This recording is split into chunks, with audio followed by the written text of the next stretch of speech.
देवदेवाचे कारणी सर्वांग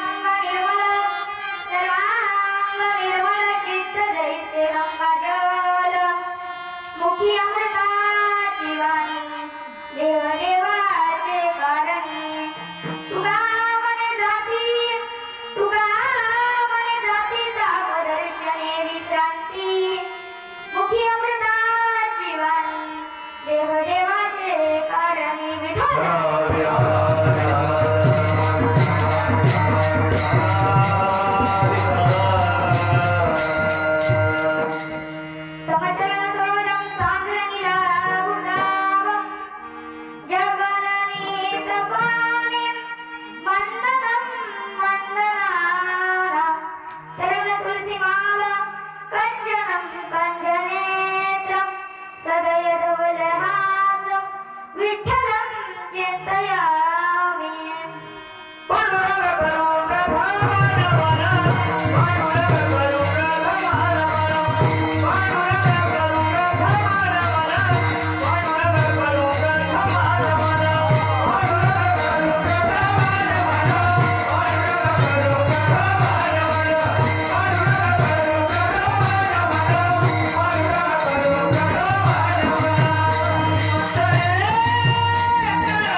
सेवेकरता घेतलेला आहे.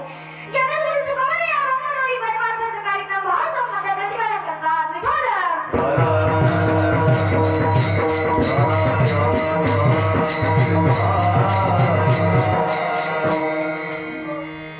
अभंगाच्या भगवंताकडे वळण्यापूर्वी अल्पसा पर्याय द्यायचा तो म्हणजे असं की आपल्या या भव्य दिव्य गावामध्ये किंगपाडा गावामध्ये चालत असलेला आपला अखंड राम सुद्धा सप्त्यातील चौथ्या दिवसाची कीर्तनरूपी सेवा मला मिळाली म्हणजे माझी परंपरा समजतो.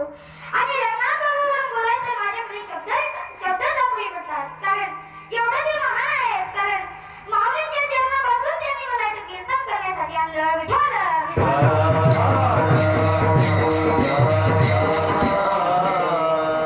अखिल कोटी ब्रह्मांड नायक रुक्मिणी प्राण घेऊन जगाचा श्री पांडुरंग परमात्मा मुक्ता कैवल्य देवी ज्ञानी यांचे राजे साधकांची मानव योग्यांची माऊली अनाथांची माई विष्णुवाली ज्ञानवर आहे. अखिल विश्वाच्या परमार्थामध्ये व्याप्त असलेले जगद्गुरु तुकोबाराय आहे.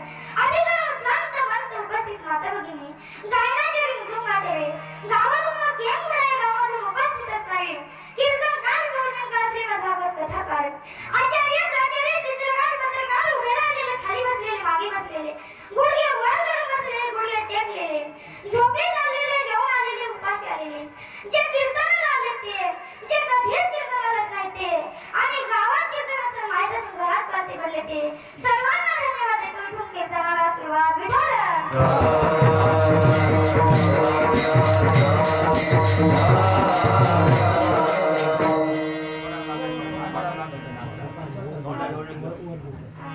आता कोणाचं नाव घेणं काही शक्य नाही म्हणून सगळ्यांचं एकदाच नाव घेतो. हिमालयाच्या पर्वताला कसबेचे नंदन हिमालयाच्या पर्वताला कसबेचे नंदन कीर्तन सुरू करण्यापूर्वी सर्वांचे अभिनंदन सर्वांचे अभिनंदन. विठ्ठल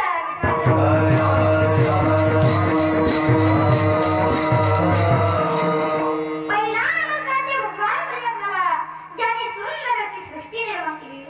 दुसरा नमस्कार माझ्या आईवडिलांना ज्याने सुंदर असा मला जन्म दिला. तिसरा नमस्कार माझ्या गुरुवर्यांना ज्याने सुंदर असं मला ज्ञान प्राप्त करून दिलं. आणि चौथा नमस्कार तुम्ही सरस्वती मायबाबांना ज्याने मला इथे कीर्तन करण्याची संधी प्राप्त करून दिली. विठ्ठल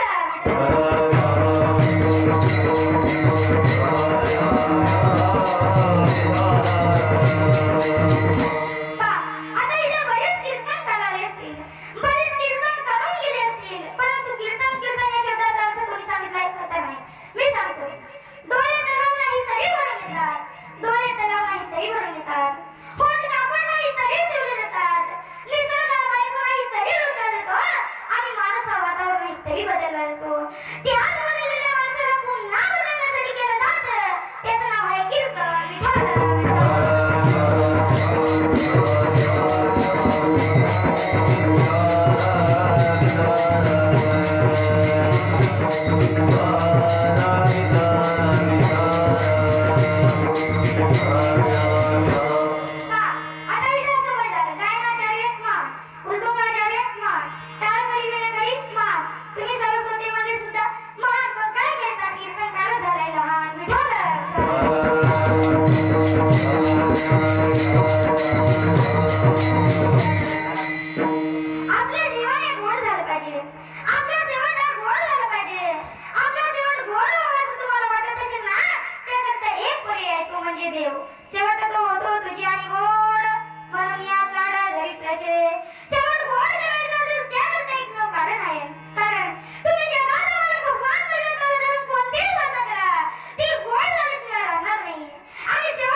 पडतो.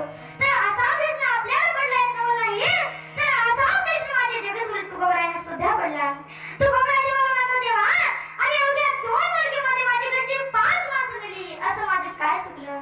तुकोबरायाच्या मुलाला दूध मिळालं नाही म्हणून मेला.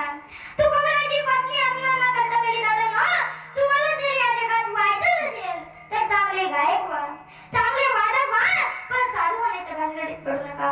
साधू जर झालं ना तर बायको मेल तरी म्हणावं लागतं. बरे झाले देवा निघाले देवाळे पडवळी आजकाल तर कीर्तन कमी होण्यात ते सुपर आहे. आता बैठक किती काय झालं कीर्तन करते. एखाद्या 80 वर्षाच्या म्हातारे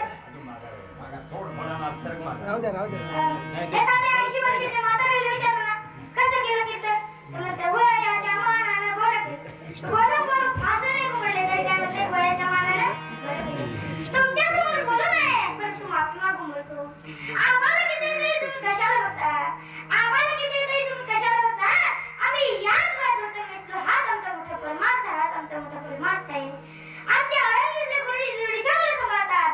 हाच त्यांचा मोठा परमार्थ, हाच त्यांचा मोठा परमार्थ आहे. पा काय काय श्रीमंत माणसाला असे घमंड असते की आमच्याजवळ पैसा भरपूर आहे, परंतु माझं एक वाक्य ठेवा, दौलत से जो आदमी को जो सम्मान मिलता है, दौलत से जो आदमी को जो सम्मान मिलता है वो उसका नहीं उसके दौलत का होता है. म्हणजे पैशाने तुम्हाला किंमत मिळते ते तुमची नसून तुमच्या जवळची पैशाची असते. संपूर्ण तुमच्या जवळचा पैसा कोण विचारते तुम्हाला. जवळ कळलं तुरी म्हणती माझा म्हणती लहान थोर सुखियाचा का जपा. तुकोबरायाने प्रश्न पडला. तुकोबराय देवाला म्हणतात, देवा आणि अवघ्या 2 वर्षामध्ये माझ्या घरची 5 माणसं मेली, असं माझं काय चुकलं तर तुझ्या मला काय बऱ्या कराय. देवा तुझा माझा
वरून जर तुम्ही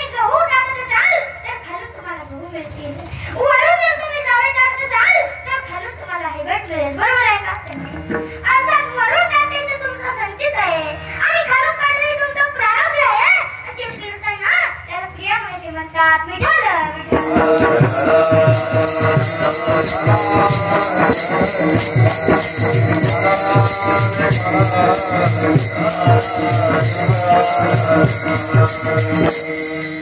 प्रत्येकाला कर्म भोगावं लागतात बा. असे दोन सोन्या चांदीचे व्यापारी होते. गाडी थोडी मोलाची होती. जेवढी गाडी मोलाची होती ना तेवढा गाडीत माल सुद्धा मोलाचा होता. ते रस्त्याने निघाले. जसे जसे पुढे जात होते ना तसे तसे त्यांना अंधाराचा भीतीचा रस्ता वाटत होता. त्यांना असं वाटलं की आपल्याला कुठेतरी विश्रामाची गरज आहे. त्यांनी असा एक बल्ब बघितला. त्या बल्बाच्या दिशेने निघाले. जसे जसे पुढे जात होते ना तसे तसे ते श्रीमंत माणसं श्रीमंती वाढत होती. फाराजवळ गेले. फार श्रीमंत माणूस होता. एकूण 4 पाचशे गायी होत्या. एकूण 4 पाचशे म्हशी होत्या. त्या व्यापाऱ्यांनी सांगितलं का हो दादा आजची रात्र तुमच्या घरी झोपण्यासाठी जागा मिळेल का? त्यावेळेस तो श्रीमंत माणूस म्हणाला काही अडचण नाही. बाहेर 2 गाडीपर्यंत दिसतात ना त्या गाडी बंगावर रोज माझी 2 मुलं झोपतात. ते आज काही कामानिमित्त शेतात झोपाय गेले. तुम्ही त्या गाडी बंगावर झोपू शकता का? कर्म किती बेकार आहे. कंप्लेंट 8 वाजता ते व्यापारी झोपी गेले. कंप्लेंट 10 वाजता ते श्रीमंत माणसाला असं वाटलं की मला अजून श्रीमंत व्हायचंय. एक मोठं वाक्य सांगतो ध्यान देऊ नाही का? जोपर्यंत या भारत देशामध्ये श्रीमंत लोकांचा श्रीमंत होण्याचा विलास थांबत नाही ना तोपर्यंत या भारत देशामध्ये गरिबांना श्रीमंत होण्याची इच्छा करू नका. इच्छाच करू नका. पैसा असून आमचं म्हणणं नाही. सोनं असून आमचा भाव नाही. पैसा जरूर असावा.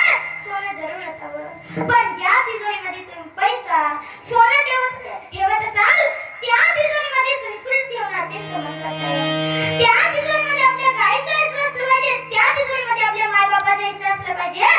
तुमच्याकडे सोनं भरपूर असू द्या परंतु त्या संस्कृती नसल्यामुळे ते सोनं जळेल नाही तर बुडेल. पा द्वारकेमध्ये सोनं खूप होतं परंतु संस्कृती नसल्यामुळे द्वारका बुडाली. लंकेमध्ये सोनं खूप होतं परंतु संस्कृती नसल्यामुळे लंका जळाली.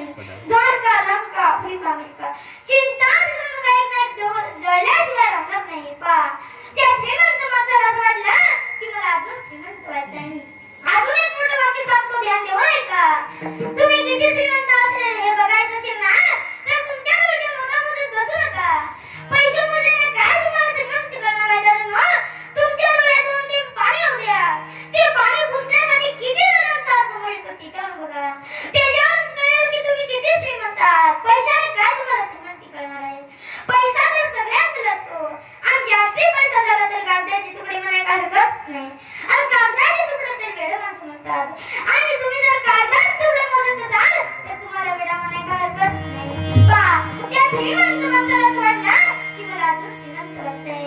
कंप्लेंट 10 वाजता दोन मारेकरी बोलून आणले आणि सांगितलं की पहाटे 4 वाजता दोघांचा खाटा काढायचा. कर्म किती बघायला आहेत. कंप्लेंट 3 वाजता ती शेतात गेलेली मुलं घरी झोपण्याकरता आले आणि आपल्या जागेवर कोणी झोपले म्हणून उठवतात. उठा तुम्ही आमच्या जागेवर झोपतात. व्यापारी उठले जातात. घड्याळावर पाहतात तर 3 वाजले. जायला काय हरकत नाही. व्यापारी निघून गेले. कंप्लेंट 4 वाजता दोन मारेकरी आले आणि या दोघांचा काटा काढला. तो श्रीमंत माणसाला नरेंद्राच्या बाहेर पडला. पैसा आपला झाला, सोनं आपलं झालं. साधारण कुठं पाहतो तर काय आपले 2 मुलं रक्ताच्या धारेवर पडले आहे. तो घराच्या बाहेर पडला आणि देवाला म्हणला देवा आणि असं माझं काय चुकलं? मला एक ठिकाणी उत्तर देतात केले कर्म झाले त्याची भोग आले. केले कर्म झाले त्याची भोग आले. केले कर्म झाले ते भोग आले. केले कर्म झाले ते भोग आले. केले कर्म झाले त्याची भोग आले. केले कर्म झाले ते भोग आले. केले कर्म झाले ते भोग आले.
आवाज येत असतात श्रावणा श्रावणा श्रावणा माझ्या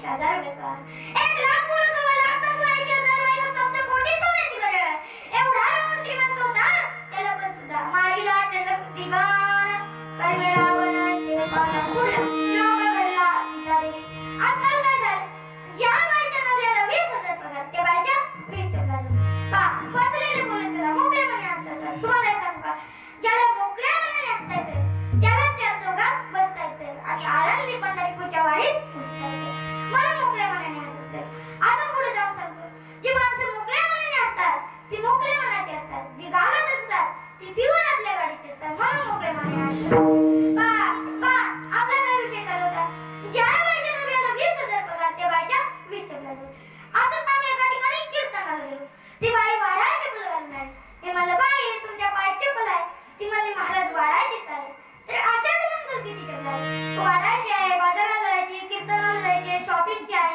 हाणायची आहे का तू तरी मला नाही तर मी तरी तू आणतो चुकलं बाई तुझे घरी म्हणजे ज्या बाईच्या नवऱ्याला 20,000 पगार ती बाईची 20 चपला जोड मग गुरुजी हिला चपला घालून पाय द्यायचे का नाही हे तिच्या नवऱ्याच्या हातात होतं तीच तिने चपलाची वनवासाला दिली ते माझे योग घडला सीतादेवी मग जर तुम्हाला चांगली फळाची अपेक्षा असेल ते सर्वांचं प्रयत्न करा सूत पीड पोटे सुरवीर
जेवलो.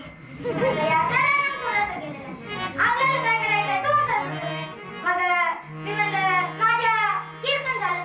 मी म्हणलं माझ्या गाडी नव्हती. मी म्हणलं मुक्कामाची व्यवस्था बाबाच्या घरी. हा त्या भैऱ्या बाबाच्या घरी नाही मंदिरात होतं पण त्या भैऱ्या बाबाच्या घरी येत नाही. ते म्हणलं महाराज चांगलं चला ना कोणची अडचण आहे. गेलो महाराज. त्याचाही कुंकवाट माझाही झोपी गेलो. कपडे 1:30 वाजता त्यात म्हाताऱ्याला जाग आली. ते म्हणलं कोण आहे कोण आहे. मी म्हणलं पण ना गप्पी तुला काय करायचं कोण आहे. ते म्हणलं महाराज आहे. मी म्हणलं नाही पोतराज आहे.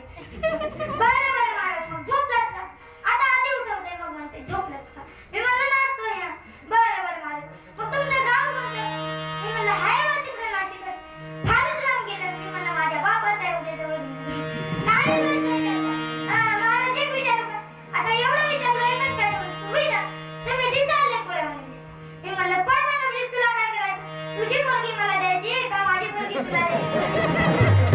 मी म्हणलं महाराज लग्न झालं आता एवढं तुझं लग्न होतं. म्हणलं महाराज लेकरं बाळ खुशाल असतील. आता लग्न झालं नाही का लेकरं बाळ काय पळून आणणार का तुझी काय करायचं एक नवरा बायको जोडपं तिकडं नाशिक आळंदीकडं निघाले. ती बायको म्हणे अहो खूप टाइम लागले. 20 रुपयाची बाटली आहे ते तरी द्या. नवरा म्हणाला इथं काय 20 रुपयाचं. थोडं पुढे चालताना मोठं हॉटेल आहे त्याचं आपण बासुंदी घेऊ. आता ती बासुंदी सांगल्यावर ते बायाने गप्पा लावली.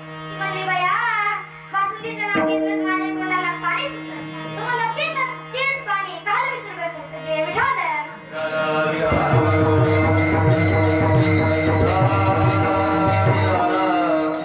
नक्की तुम्हाला 4 वर्ग सांगतो. पहिला वर्ग असा आहे बी शुद्ध आणि फळ शुद्ध आहे दादानो. दुसरा वर्ग असा आहे बी अशुद्ध आणि फळ शुद्ध आहे. आणि तिसरा वर्ग असा आहे बी ही अशुद्ध आणि फळ शुद्ध आहे. आणि चौथा वर्ग असा आहे बी ही शुद्ध आणि फळ शुद्ध आहे. पहा आता आपण म्हणू पहिल्या वर्गामध्ये. पहिल्या वर्गामध्ये काय होतं. श्रीकृष्णाचं नाव काय होतं यादव. यादव म्हणायला लागले होते. पहा श्रीकृष्ण यादव शुद्ध आहे आणि लक्ष्मण यादव अशुद्ध आहे. आणि दुसरा वर्ग असा आहे हिरण्यकशिपी बी आहे आणि प्रल्हाद रूपी फळ आहे. हिरण्यकशिपी म्हणतो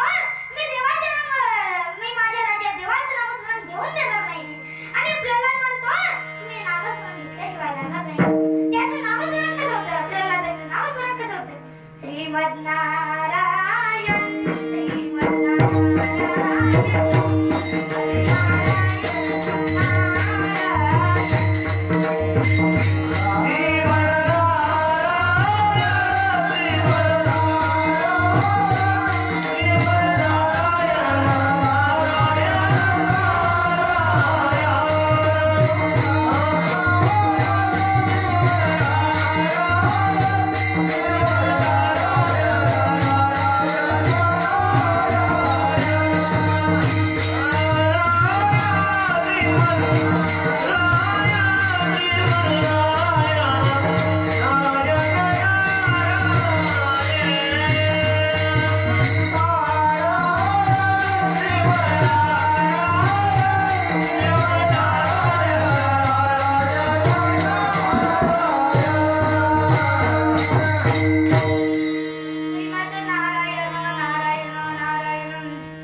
कबीर म्हणतो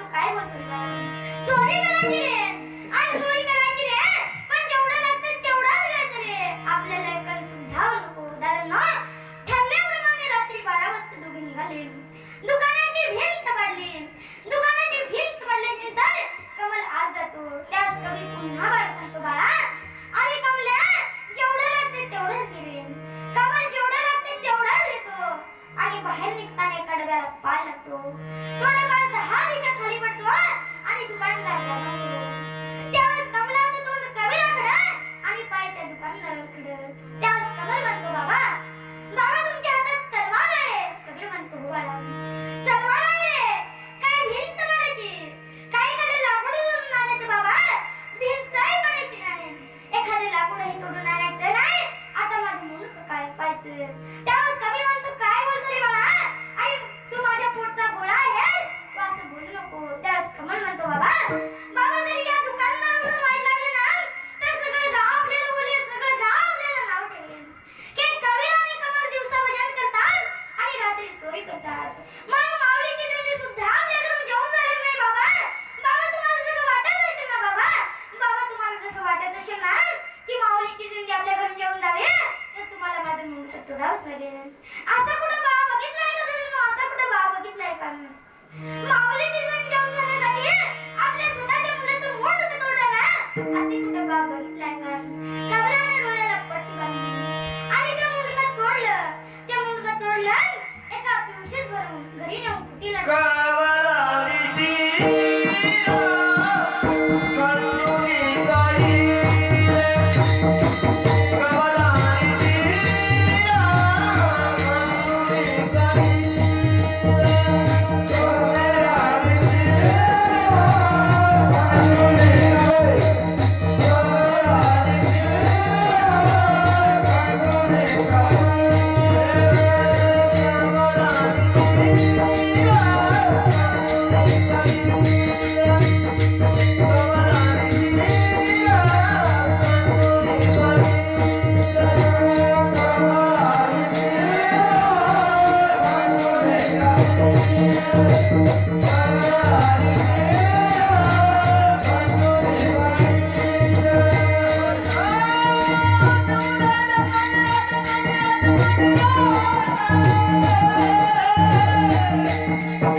आपल्या स्वतःच्या मुलाचं मूळ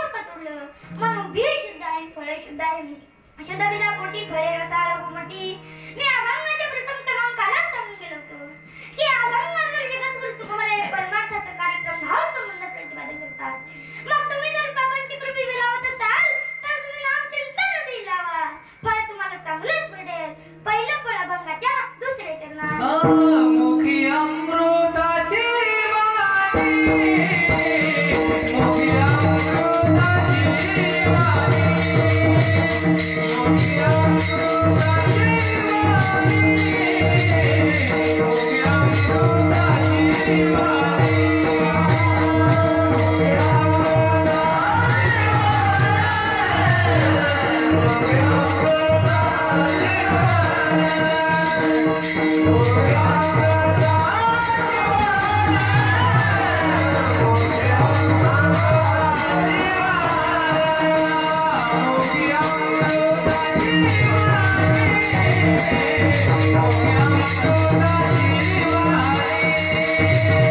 मुखी अमृताची वाणी, मुखी अमृताची वाणी.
तुझ्या चरित्राला कुठं डाग लागतं का नाही याची सुद्धा काळजी घे. म्हणून आपलं जीवन हे स्वच्छ असलं पाहिजे, आपलं मन हे निर्मळ असलं पाहिजे आणि आपण वरून किती प्रेम करतो याला किंमत नाहीये. आपण आतून प्रेम केलं पाहिजे. प्रेम करिये जो को पहचान ना जाए, प्रेम निर्दो को विश्वदा बना जाए.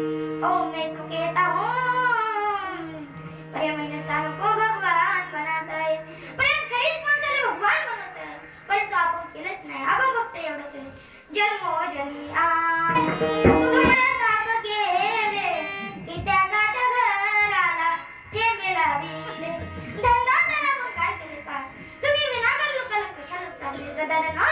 तुम्हाला या जगात कोणाचं नाही ना चांगलं म्हणायचं असेल तर नका म्हणू, परंतु या जगामध्ये कोणाचं वाईट म्हणून का कशाला वाईट करायचं काय काम आहे तुम्हाला सांगू का. अपमान अपमानाचं एक कर्ज आहे. तू कर्ज माझ्या डोक्यात आहे. तो कर्ज प्रत्येक माणसाला व्याजासह परत करण्याची संधी बघत असतो. म्हणून या जगामध्ये कोणाचा अपमान करू नका. कशाला अपमान करायचं. आणि तुम्ही वरून किती चांगले दिसतात याला किंमत नाहीये, तुम्ही आतून किती चांगले आहात याला किती किंमत आहे. तुमचं मन हे शुद्ध पाहिजे, तुमचं अंतःकरण हे निर्मळ असलं पाहिजे. आणि तुमचं जर अंतःकरण जर निर्मळ असेल तर तुम्हाला या जगात कशाचीच कमी पडणार नाही. मला थोडासा पुढे जाऊन भावविषयी मांडायचं आहे. पहिलं कारण आहे त्याची वाणी, दुसरं कारण आहे देह देवाची काळजी. आप किती सुंदर भगवंत देह दिलाय, किती सुंदर देह दिलाय. ते नाम दिलंय पाठीला जगण्याची, कारण देवाला माहिती हे नाम जर पाठीला दिलं असतं तर दोन तास जेवायला लागले असते. घास घ्यायचा, पाठीला दाखवायचा, तोंडात टाकायचं. चांगलं असेल तर घे, वाईट नसेल तर नाही घेणार. म्हणून हे नाक परीक्षा करत असतात. नाकापासून खाली कधी नाही, कारण देवाला माहिती होतं. बारक्या लेकरांनी तर खेळण्याची मातीच बनवली असते, म्हणून नाकापाशी खाली घे. कशी बोलतात ते बारकी लेकरं बा असंच एक 20 रुपये घेऊ माझ्या पाया पडायला. मी म्हणलं कधीच येत नाही. आज कधी नवल कसं काय ती नोट कुठंच चालत नाही. जी कुठंच नोट चालत नाही ते आमच्या जवळ लय हुशार नवरा बायको जोड माझ्याजवळ आले 200 रुपये घेऊ. मी टाकले खिशात. मला काय करायचं. आमच्या मंडळीवर जरा बर मग मुलगा व्हायचा मुलगी. आता हे मला कळत असते, मला कळत असतं तिकडं मुलगा खेळत नसतो. तिकडंच केलं असतं 100ला मुलगा 200ला मुलगी बिगर भांडवल चांगला झाला असता. आता नाही जमानावर तर पैसे वापस. म्हणलं जा मुलगा होईल. माझ्या पुढचा म्हणाला नाही झाल्यावर मग खरंच मुलगा होईल. जाऊ दे पा ते काय मला कळत असतं पा ते येतात का त्यांना कळत असतं पा. मच्छिंद्रनाथ गोरक्षनाथ बाबा जन्माले उकडल्यात. मग ते खेड्यापाड्यातल्या बाय बदल मग ते चाललंय काय बाप्पा बाबा कुणाचं घेत नाही. बाबा गंगापूरला चाललंय माझ्या एक मनात ती गोष्ट सांगते. काळा तुकडा कधी घालू नको. अमावस्येला पौर्णिमेला कपडे धुतो तुझ्या इथं झाले पडेल. लग्न झाल्यापासून तुझं तुझ्या नवऱ्याचं पडत नाही. ती बाई म्हणाली एकदम बरोबर बाबा. बाबा या बाबा बसा बाबा चहा प्या. बाबा कुणाचं घेत नाही. आणि द्यायचंच असेल तर 4-5 किलो तांदूळ दे. आता नदीतून निघालो तर कशाला तर मासे घालला. लयच विचारू माणूस जाऊ द्या. तुम्हाला हे सांगू का यदा कदाचित आपला कीर्तन जर इथं बंद पडेल तर आपल्या जगायला मार्ग असं बाकी काय नाही. दुसरा काय मार्ग सांग. आम्हाला काय नीट बोलतात का पा त्या गणेश महाराज सारखा माणूस नाही. मी निघून गेल्यावर नालायक आहे लय आवड पा. नवीनच बायकोचं लग्न झालं. नवीनच बायकोचं लग्न मुलाचं लग्न झालं. मग बायकोच्या गळ्यात काय लावला तो मंगळसूत्र बरोबर ना. मंगळसूत्र मग सूत्र बायकोच्या गळ्यात जातो आणि मंगळ आपल्या पाठीमागे लागतो. लग्न नावाची अशी जखम आहे. ती जखम होण्यापूर्वी आपल्याला हळद लावायला लागते. त्या हळद लावणाऱ्या बायका सांगतात समजून घे रे बाळा आयुष्यभर भरपूर तुला मुक्का मार खायचा आहे. शिस्तीवर आहे महाराज. नवीनच मुलाचं लग्न झालं तर तुम्ही मुलाला राम राम राम राम राम राम. नंतर 2 महिने तुम्ही राम राम राम राम राम राम राम. नंतर 2 लेकरं झाल्यावर राम राम राम राम राम राम. नंतर 2 नवऱ्या बायकोची भानगड होते तेव्हा तुम्ही राम राम घाला राम राम राम राम. आता तू पूर्ण बसण्यावरून खाली उतरला पा. एक बाई नवऱ्याला म्हणाली अहो मी काय काय सांभाळू. घर सांभाळू का सेवा सांभाळू का तुम्हाला सांभाळू का तुमच्या माई बाबाला सांभाळू. नवरा मला तू फक्त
त्याच्या आईला अतिशय आनंद झाला. बाळ पळत पळत घरी आला आणि आपल्या आईला म्हणाला, आई तुला माहित आहे का ग आई? आई तुला माहित आहे का ग? माझा महाराष्ट्रामध्ये प्रथम क्रमांक आला. माझा महाराष्ट्रामध्ये प्रथम क्रमांक आल्यामुळे माझा उद्या शाळेत शिक्षकांनी सत्कार करायचा ठरवला. पण आई तुझ्या ठिकाणी यायचं नाही. त्यावेळेस त्याची आई काय म्हणते, बाळू अरे माझा एक डोळा नाही तर काय झालं रे? एक डोळ्याने तुझं कौशल्य पाहू दे रे. तो म्हणतो, नाही आई जर तू जर त्या ठिकाणी आली ना तर मला अंधीचा मुलगा अंधीचा बघू म्हणून पुकारले जाईल. म्हणून आई तू त्या ठिकाणी यायचं नाही. सत्काराचा दिवस उगवला. बाळ आनंदाने सत्कार करता पुढे गेला. त्यावेळेस त्याची आई सुद्धा उपस्थित होती. एका शिक्षकांनी त्याच्या आईकडे नजर गेली. त्या आईला सुद्धा पुढे बोलवण्यात आलं. दोघांचा सत्कार झाल्यानंतर बाळाला खूप राग आला. बाळाने गाव सोडलं. बाळाने गाव नाही तर अख्खा तालुका सोडला. बाळाने अख्खा तालुका नाही तर अख्खा जिल्हा सोडला. अख्खा जिल्हाच नाही तर अख्खा भारत देश सोडला आणि दुसऱ्या देशामध्ये जाऊन मोठा सैद झाला. एकदा आई वयाप्रमाणे म्हातारी व्हायला लागली. दररोज आज या गावी उद्या त्या गावी शोधायची, माझं बाळ कोणी बघितलंय का? सगळे लोक तिला वेड्यात काढायचे. बाळाने तिकडे खूप प्रगती केली, खूप पैसा कमवला. बाळाला आपलं घर आठवलं. आपल्या मातीची चव घेतली आणि बाळ निघाला. प्रथम घरी आला तर पाहतो तर काय, जिकडे जाळी झाली होती ती जाळ सरत आत गेला. त्याला वडिलांचा फोटो होता. त्या वडिलांच्या फोटोखाली एक चिठ्ठी लिहिली होती. ती त्याच्या आईने लिहिली होती. ती चिठ्ठी काढली आणि त्या बाळाने वाचायला सुरुवात केली. ग बाळू मी तुझी आई बोलते. तू माझ्यावर खूप रागावून गेला होता ना, परंतु मी तुझ्यावर रागावली नाहीये. तू मला सारखा प्रश्न विचारायचा आई तुला देवाने एवढं का नाही दिलं सांगते मी. बाळू तुझ्या वडिलांचा माझा चांगला सुखानं संसार चालत होता. चांगला सुखानं संसार चालत असता अचानक तुझे वडील निघून गेले. तेव्हा मला काही करता आलं नाही. कसे तर 9 महिने 9 दिवस काढून तुझा जन्म झाल्यानंतर डॉक्टरांनी सांगितलं की तुम्हाला मुलगा झालाय, खूप गोरापान आहे, खूप चांगला आहे. त्यावेळेस मी आनंदी झाले. परंतु डॉक्टरांनी सांगितलं की त्याला एक डोळा नाही, म्हणून मी दुःखी झाले. डॉक्टरांनी सांगितलं की तुमचा मुलगा या डोळ्याने जग पाहू शकेल. परंतु मी डॉक्टरांना सांगितलं की माझ्या मुलाला दोन्ही डोळ्यांनी जग दाखवायचं आहे. यासाठी काहीतरी उपाय असेल ना. डॉक्टर म्हणाले त्याकरता एकच उपाय आहे. त्याकरता तुमच्या डोळ्याचं ऑपरेशन करून तुमच्या मुलाला डोळा बसवावा लागेल. त्या दिवसापासून माझा डोळा काढला आणि तुला बसवला. त्या दिवसापासून एक डोळे अंधळी झाली. इतका आपल्या मुलावर घ्यायचं आहे माऊलीचे चित्तम. कारण आणि स्वतःचा देह गेला त्या देहाची पर्वा करत नाही. ती आपली आई असते. तिच्याबद्दल तोंडातून 2 शब्द बाहेर पडतात. मी तुझ्यासाठी जीवन जाळले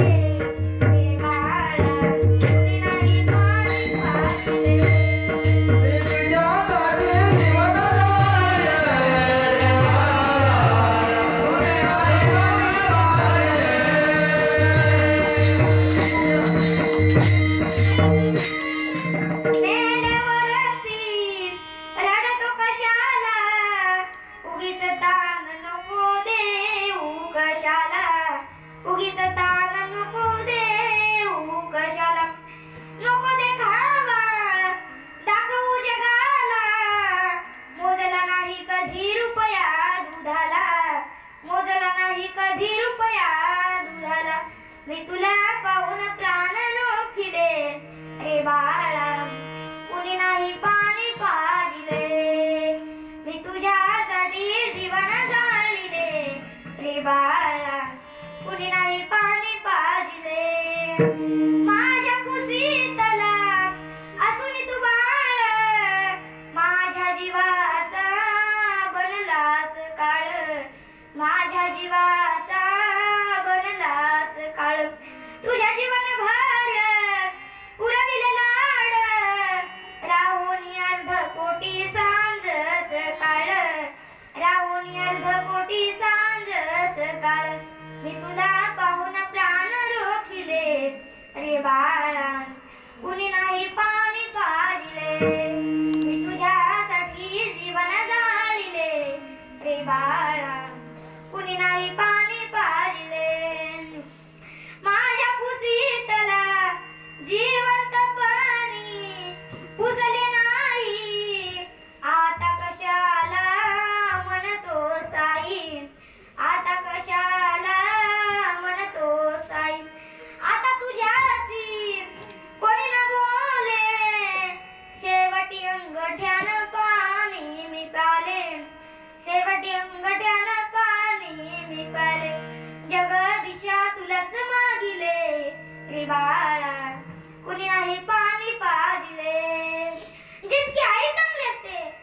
आईपेक्षा जो आपल्या घराकरता कुटुंबाकरता कष्ट घेतो ना त्या शब्दाचं नाव बाप असतं. आईपेक्षा जो आपल्या घराकरता कुटुंबाकरता कष्ट घेतो ना त्या शब्दाचं नाव बाप असतं. काय असतो तो बाप? बाप स्वाभिमानी बाळा, बाप करकशकना, त्याच्या काळजात सुद्धा लाजाळूची संवेदना, त्याची पहाडाची छाती, त्याचे हृदय गुलाब, त्याच्या घामाच्या थेंबांनी हिऱ्या मोत्याचे रुबाब. बाप तलवार डाल, बाप पेटती मशाल, बाप जागतो म्हणून घर झोपती खुशाल. बाप घराचा तो पाया, आई कळस त्यावर, जेव्हा खचतो ना पाया तेव्हा कोसळते घर.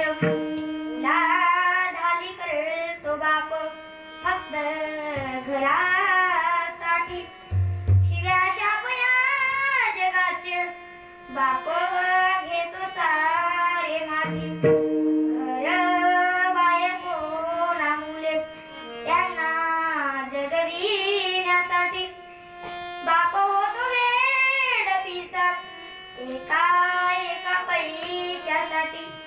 बाप म्हणजे जणकी वाल्या पोळ्याची जमाल, त्याच्या बापामध्ये कोणी नाही वाटेकरी होत. छत्रपती शिवाजी महाराजांना कधी विसरत का? थोड्याच वेळात तुम्हाला छत्रपती शिवाजी महाराज काय असतात सांगतो. अहो छत्रपती शिवाजी महाराजांचा अवतार काय झालं नसतं तर या मंदिरात नियोजन सत्ता झाला असतं का? मीठ वाचतो का नाही महाराज? अहो त्यांच्याबद्दल बोलायचं झालं तर शब्द आपले पडतात. अरे औरंग्याची उतरली नशा असा तुमचा नाही दिशा. अरे रुद्राचा अवतार वाघाचा ठसा होता, मुघलांची दरबार होती मराठ्यांची भाषा. अरे विचारा ते साधीला माझा राजा छत्रपती शिवाजी कसा होता, माझा राजा छत्रपती शिवाजी कसा होता. हाणार मध्ये वाळ सुटला, मुघलांच्या कमळावर घाम सुटला, मराठ्यांच्या सरदारांच्या तलवारी बोलती पाहती मागाल शिवबा. जर अजून तुम्ही 10 वर्ष जगला असता ना तर मुघलांनी देखील कपाळावर भगवाच लावला असता, भगवाच लावला असता. आज काय झालं? आमच्या घरापुढचा सडा गेला म्हणून आमच्या इथे राजा झाला. आमच्या घरापुढची तुळशी गेली म्हणून आमच्या घरातली माणसं आळशी झाली. स्कूल में मेरा दिल तेरे पर बिता है होणारे तरुण काटे महाराष्ट्राच्या मातीमध्ये निर्माण व्हायला लागले. अरे काय होता महाराष्ट्राचे इतिहास?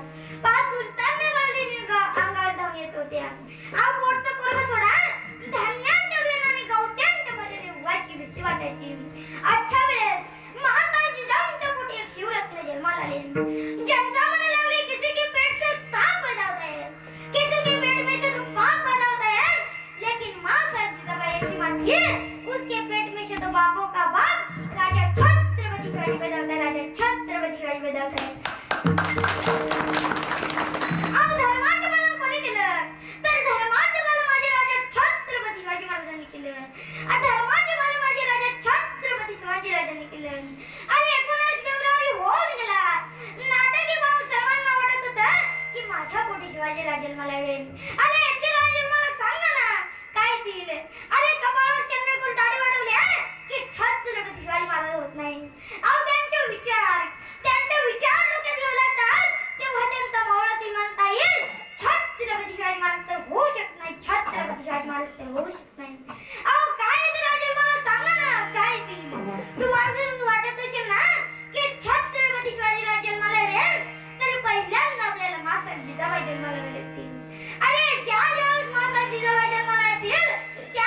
बाळ शिवाजी जन्मला छत्रपती शिवाजी महाराज की धर्मवीर संभाजी महाराज की एकच राजा इथे जन्मला शिवनेरी किल्ला एकच राजा इथे जन्मला शिवनेरी किल्ल्यावर एकच राजा इथे जन्मला शिवनेरी किल्ल्यावर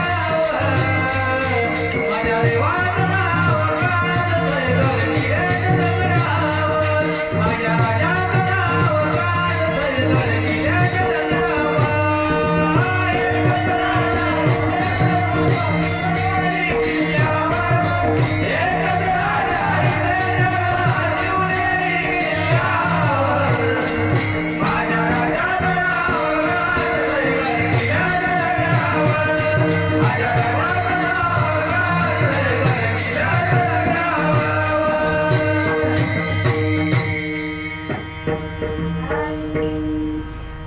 दादा तर एवढा सांगतो की माझ्याकडून बोलण्याच्या वेगामधून जर चुकीचा शब्द निघाला असेल